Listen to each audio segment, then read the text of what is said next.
Hey everybody, how's it going? Damon D here, Desert Rock United. Thanks everybody for joining.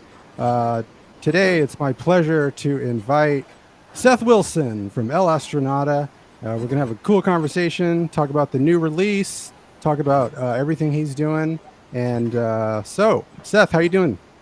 Doing pretty good, man. Thanks for having me on. You bet. Let's talk just a little bit about your influences and then, some of the instruments you play, because obviously you play guitar, but we were talking, off air about guitar. But so let's talk about your influences, whether that's guitar or, just heavy music in general or anything like that. Man, honestly, like, music is kind of one of those things where it's a period in your life. So, different periods of your life, you're kind of into different things. What got me into music in the first place when I was young, I'm a child of the 90s. I'm an old guy, so I was right about music, like the age where everyone starts liking music when the whole grunge thing happened. So, of course, I listened to Nirvana and Stone Temple Pilots and Pearl Jam, and um, one of my favorite '90s bands is Smashing Pumpkins. The use of like the fuzz sound he's got is a fantastic fuzz sound. I just kind of grown from there to like other bands. Right now, I'm really liking King Buffalo. Uh, I just got back from a little like 1 day trip. I saw Clutch and the Sword on Tuesday night, so I really love the Sword and Baroness, and just kind of if I pick and choose here and there, like this band, like that band, and genres don't really matter to me. Um, there's some post rock instrumental stuff that I really really love. So I'm kind of all over the place there whenever it comes to the musical styles and what I'm digging at the time. Cool. You play guitar. Do you play any other instruments? And I Yeah, like on the releases of I do the keys, which I'm not gonna say that I'm a keyboard player, but I'm able to add the little atmospheric um, aspect. So I kind of have a grasp on that. I've done some of the bass, and I'm trying to. I just got a new bass not too long ago, so I'm trying to learn how to play bass as not as a guitar player playing bass, but kind of more as a bass player playing bass. So I'm trying to spread my wings on that and pick up bass, and then um, I've gotten into programming drums and stuff like that. So I'm kind of learning the basics of all the different band instruments. But I think the drums is that's perfect awesome. for me to wrap my head around, just because I have no background at all in drums, and you kind of really have to Yeah. have some of that. And as the rhythm section is really important in any kind of rock situation. Without a solid drummer or Yep. drum programming, your project's really going to suffer Yeah, agreed. for sure. So let's talk about El Astronauta here, which you reached out to me recently. I checked out the new release, which everybody came out, I believe, April 29th last month. So we'll talk about that in a sec. But talk about the name, the band. Is it just you? Is it other players? Is it a vanity project? Oh, Like what the background well, there? El Astronaut started like there's kind of a long story, and I guess we all the time in the world. Um, it started out as a three-piece band, me and two other guys, and I was more of the heavy influence in that band, and they were kind of more of like a punk rock type influence, and you could hear some of that on like the release High Strangeness. That was when it was actually a three-piece band, um, and we realized, like that we were kind of headed in different directions. So before everything just kind of imploded, we were men, and we sat down and we were like, okay, you guys want this, I want this. It's not going to work out the way it's working out. So they went their way, I went mine. I kept the name that we come up with. It had already moved on to another project, and I felt that the name kind of fit what I was doing and just the direction I was going in. So on the Dark Matters EP, that is 75% me. I programmed drums on it. I did all the guitars, did all the keyboards, I did some of the bass, and then I had a friend help me with the bass. But then I also have another friend who has been programming drums, and he has a few black metal projects. So every 2 or 3 days I'll be singing him tracks, and so he got me a lot with the drums. But that's kind of where I'm staying at right now. It's more of a solo project. I would love to get an actual band together and play shows, but in our area, a drummer is hard to find. If you find any drummer, he's already in 3 or 4 bands, obviously. Because there's quite a good music scene here in Bowling Green, Kentucky, where I'm located. It's just drummers. So yeah, let's talk about what that Bowling Green, Kentucky scene is like. Because out here in California, I'm sure we're not really aware of what that is, and kind of the clubs or the venues or how big of a scene it is, and what that's like. There's to name drop, I guess, like back in the early 2000s, there was a hip hop group that were big out here called Happy Roots. And the band Cage the Elephant is from Bowling Green. They're like an indie rock band. Most people have heard. There was a band that kind of made it, and then they just kind of dissolved on Sleeper Agent. There was also a band that kind of went out west up in the Washington area, Oregon a lot. They're called Morning Teleportation, and they did pretty good. But the scene here, I mean, there's a lot of bands. It's a pretty diverse scene. I've been playing in this scene for probably almost like 15, 18 years. I was part of like a post-rock, progressive post-rock band that technically has never broke up, but we haven't played in like 3 or 4 years. So we were playing around for a while. But there's black metal. There's a black metal band, a couple black metal bands around here. There's your college indie bands, punk bands. I mean, generally the scene is pretty supportive of each other as well.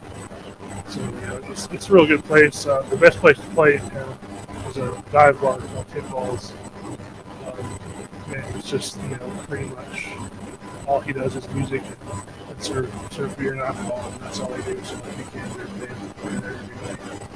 There's a few other places to play in town that aren't as big, I guess. There's probably 3 or 4 different places to play. And some of the surrounding towns, 30 miles out, are starting to get big places to play. So things are getting better as far as that's concerned. If one place that I love to play is Tip Balls. And it was cool. I think they were like voted one of the country's best dive bars. So it's kind of a cool place to play. And we're only an hour north of Nashville, so okay. There's the opportunity to go down to Nashville and play down there. So your audio is breaking up just a little bit, so we'll have you hold that mic really close. And the next question I was going to ask is, let's talk about the latest release, Dark Matters. So how did you come up with the name? How did you come up with the vocals on that? And from a vocals perspective, who are some of your influences? Because to me, it sounded a little bit like a cross between the Melvins and Helmet a little bit. So yeah, we should definitely dig the Melvins, of course, and I dig some Helmet. I saw them in concert way back in the 90s. Like the whole thing came about, I had songs written for the El Astronauta when it was an actual band. Because I mean, like a lot of times I just write riffs and have to record them on my phone so I can come back later and use them for songs. I had about 4 of those songs were pretty much written for the band, and then it dissolved. So I just kind of had those sitting around, and I had my friends who were putting together a benefit CD that we released on Bandcamp for our area. Because there was a tornado came through and tore up a bunch of places, and some bands dropped off. And he's like, "If you can get me a song in 3 days, then keeping me on top because he knew I had the songs laying around. Just I didn't have vocals or anything yet. I'm like, well, I guess I'll just give it a shot. So I just gave it what I had. And it turned out to be okay. It wasn't horrible. So I just kept going. And really, like, my influence is just trying not to sound like crap, dude. Yeah, that's probably a good idea. Try not to sound like crap, ladies and gentlemen. Like I'm no singer at all. I can do a little bit of backup vocals and stuff, but when it was coming to lead vocals, that was way out of my wheelhouse. And so I did a lot of takes and pushed back and forth a lot of different versions before I finally decided on what I was willing to go with. Yeah, I mean that's probably pretty common. Is the vocal is a challenge, and finding singers and drummers seem to be the everybody's a guitar player, but finding a decent drummer and a singer who's especially a lead singer who's not kind of a wacko is definitely a challenge. So if people are interested in finding the release Dark Matters, which came out last month, where would they find it? Is it on iTunes? Is it on Spotify? It's on iTunes and Spotify and Google. Like, I go through DistroKid, so I mean pretty much everything as far as streaming service, you can find it. You can also purchase it digitally on Bandcamp, or you can order a limited physical copy from me on Bandcamp as well. Cool. And then, so how did you decide if it was going to be a full-length release or an EP, or it's kind of in the middle, right? Because it has 6 tracks, right? So it's like what, maybe 20. It's less than 30 minutes. I don't feel that like full albums get the attention they deserve anymore. Kind of, I guess. People's attention spans aren't what they used to be. And the regular person doesn't just go listen to a whole album.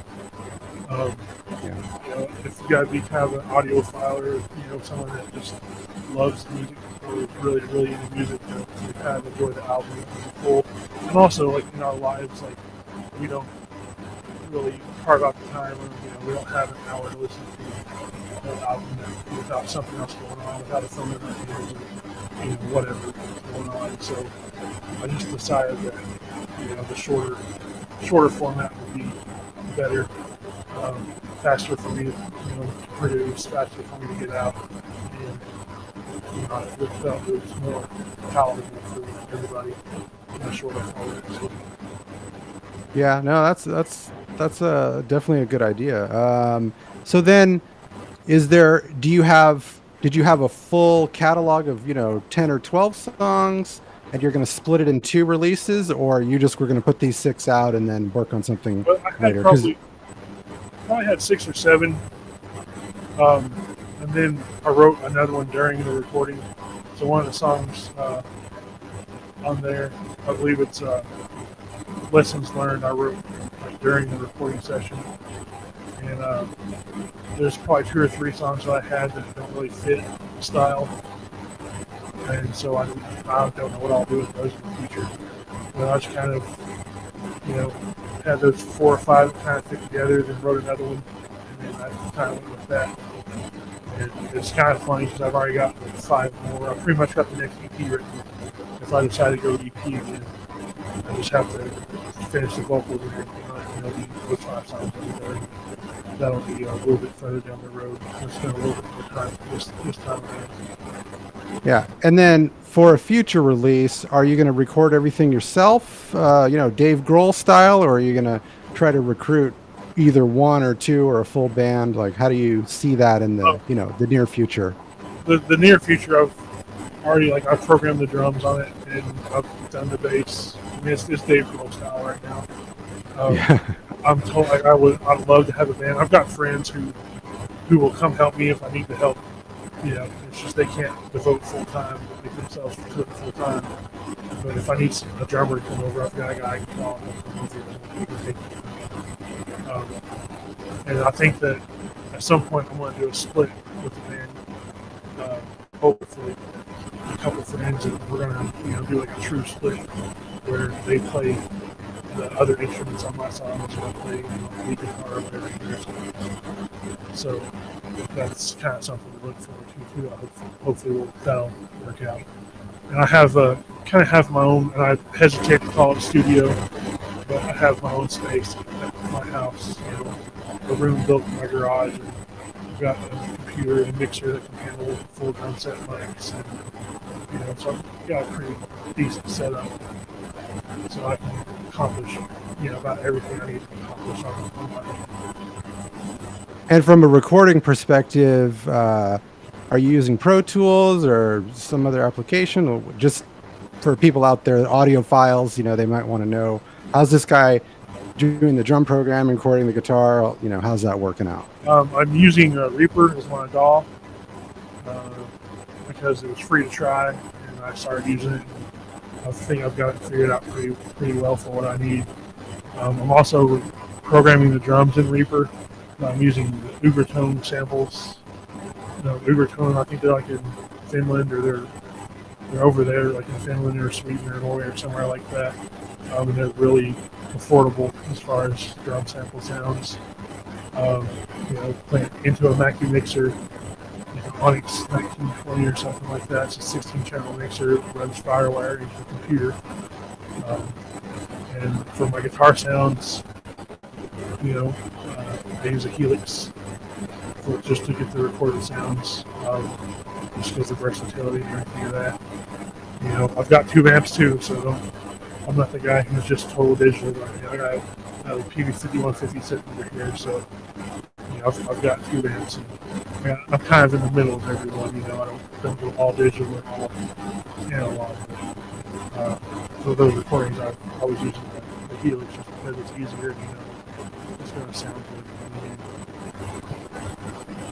Cool. Yeah, that's interesting, because I know that as a one-man show, you could kind of, with samples and computers, we can kind of just simulate almost anything and affect it to just sound completely different than how we normally play. But one of the things about rock is that sometimes there's a feel that can be missed a little bit with just computers. So how do you get that kind of heavy feel, energy that you're looking for when you're doing it all yourself? I just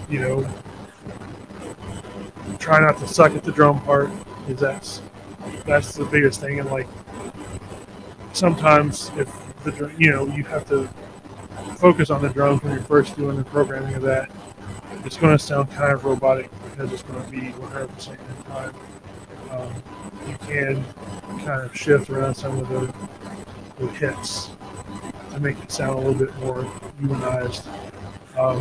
Honestly, for getting the drums where I needed to get them, just kind of use effects with a little bit of distortion on the drums and some reverb. Kind of makes it sound a little bit bigger and gives them a little bit more room. As far as the guitar, I double. I use different guitars that sound different, and then double my guitars, and then hand one card left and one card right. So that's kind of creates a very, very large, heavy sound. Cool. Yeah, that's awesome. Some people quadruple the guitars, but I mean, all I've done is doubled it and part panned it. So one side's a Telecaster, and the other side's a Les Paul Special P90s. Yeah, you definitely get a different sound out of the Telecaster for sure. That's a really original way to do it. I like it. It's a really good idea. As far as social channels, so if anybody wants to, check out your Facebook page or website or what or Instagram, I don't know what channels you have, but you could just throw those out. We've got Facebook. It's just facebook.com/Astronauta band. Bandcamp is Astrorocks. Astrorocks.bandcamp.com. On Instagram, it's @Astrorocks. And then email is just lastrorocks@gmail.com. Cool. Awesome. So let's say that you were able to find a drummer and were able to, recruit a 3-piece or 4 individuals. Would you go on a tour in Kentucky or the Southeast, or is that something you want to do, have time to do, would do? I mean, I would definitely play shows. Um, you know, I wouldn't go on any sort of extended tour because I mean, some of us have different lives during the day. You know, Sure. I like to say I'm a musician and I have a daytime job, unfortunately, but you know, I've got other responsibilities with family and all that. But you know, Bowling Green's located in an area where we're an hour north of Nashville, 4 to 6 hours from Atlanta, 4 hours from Cincinnati, 4 hours from Indianapolis, an hour and a half from Louisville, Kentucky. So there's a large area that we can cover within just 4 to 6 hour drive. Getting a band together and getting rehearsed well enough to do it, I'll definitely be taking a few small trips and doing 3-4 shows and coming back. Yeah, that definitely sounds like a plan. Being kind of that central location, that would be really cool. So we got just a couple more minutes here, but is there anything from a guitar influence perspective? Like, who are some of your favorite guitar players? I know you mentioned you have a Les Paul and a Telecaster, but as far as stylistically, what are some of your influences? Like Billy Corgan, just from the Pumpkins back in like my teenage years. That and James E. Hogg, they were big influences on me. And like another band I've been listening to a lot, Sasquatch from LA. Kind of started, like, I really dig his riffs and his sound a lot. And actually, like one of my songs, the working title was Sasquatch. I named it Sasquatch Vine. But Cool. just the big heavy. And like, for some reason, I've gotten like as I've gotten older, like I really dig. Like, I use a Telecaster in a rap. That's my main sound. And I don't ever thought that would be